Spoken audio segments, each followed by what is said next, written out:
sahabat, selamat datang di channel Urban Jabar TV. Tips interview kerja yang bikin HRD terpikat, yakin diterima. Oh iya sahabat, sebelum lanjut jangan lupa klik like, subscribe, dan share, serta aktifkan tombol loncengnya supaya kamu jadi yang pertama menonton video selanjutnya dari channel ini. Wawancara kerja masih menjadi momok bagi sebagian orang, apalagi pencari kerja yang baru lulus kuliah. Bagaimana tidak?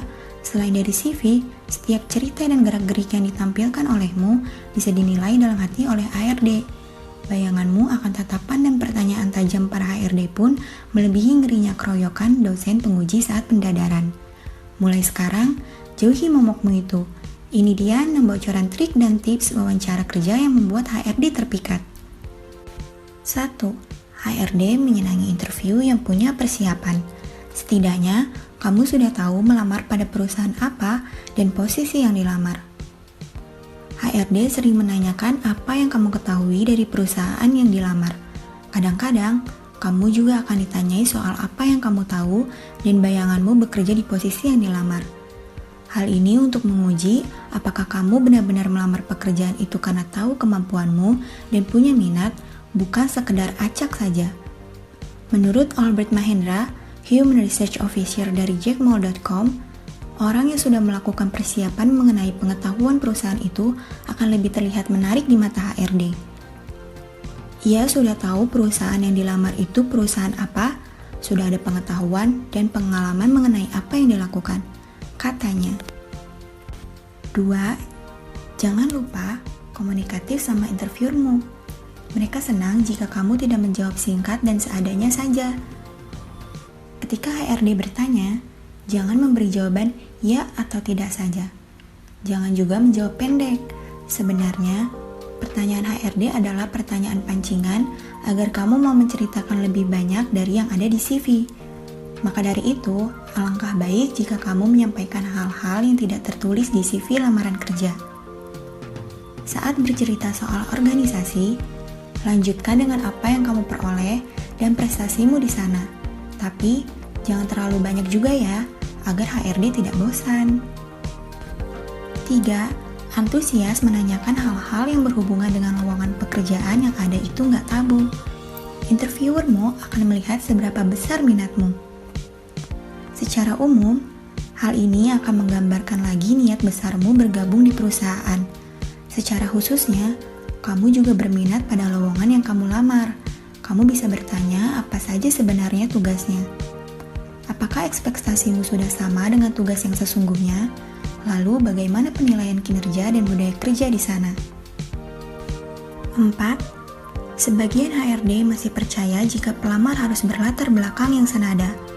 Jika kamu pernah bersinggungan dengan posisi itu, sampaikanlah.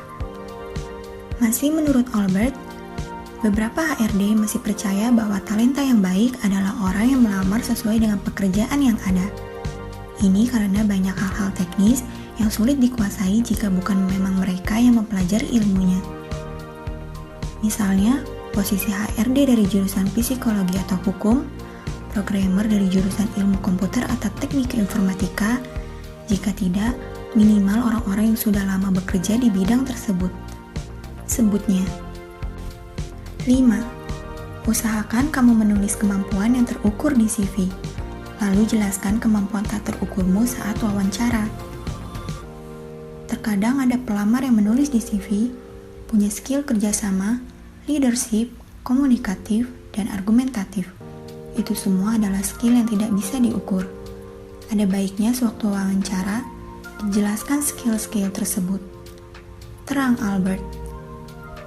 Ditambahkannya, hal-hal tersebut bisa tetap dipertahankan ditulis di CV, namun harus ada portofolio yang kuat untuk meyakinkan recruiter. Misalnya, tertulis punya leadership tapi selama ini belum pernah bekerja di posisi senior atau manager.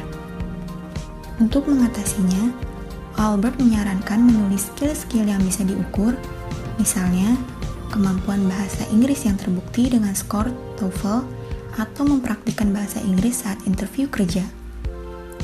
Kalau soft skill, mending ditunjukkan dengan pengalaman saja. Misalnya, Pernah menjadi ketua panitia acara dan ada masalah.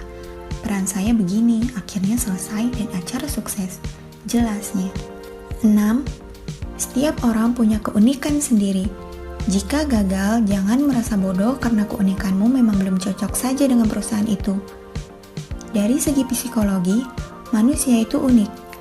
Anak kembar identik pun akan berbeda satu sama lain. Begitu pula dengan proses rekrutmen.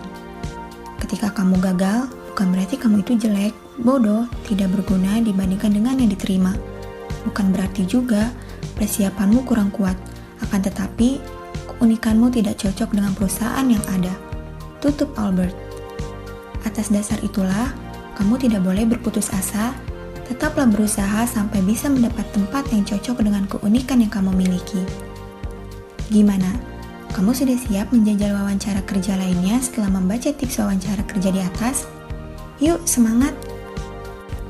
Sekali lagi, jangan lupa klik subscribe dan aktifkan notifikasi agar Anda tidak ketinggalan video lainnya.